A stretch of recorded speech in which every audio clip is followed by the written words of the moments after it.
The economic, financial, and human wreckage across the United States was vast and almost inconceivable when you think about it.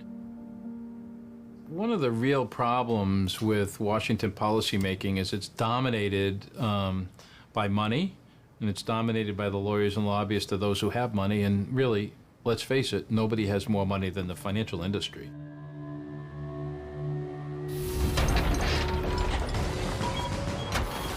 They have an army. It makes economic sense for the financial industry to fund, create, and deploy an army of lawyers, lobbyists, and political allies. I mean, the influence industry is vast, deep, broad, and incredibly well paid. There wasn't really anybody out there to oppose them, and they have a massive incentive to spend a lot of money because the financial return that they get for their investments in manipulating Washington, D.C.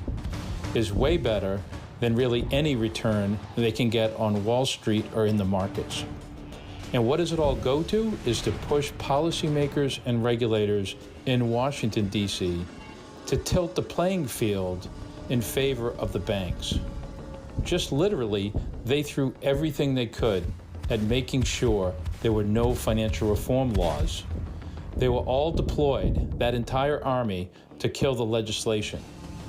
When that didn't succeed, they just redeployed the entire army over into laying siege to the regulatory agencies like the SEC. The only thing standing between them and the complete subordination of the public interest are underpaid, often incredibly hardworking and dedicated public servants. And there's no way anybody could fund a sufficient army to be a counterweight to the financial industry. They just have too much money, they have too much incentive, and they've purchased too many Washington allies.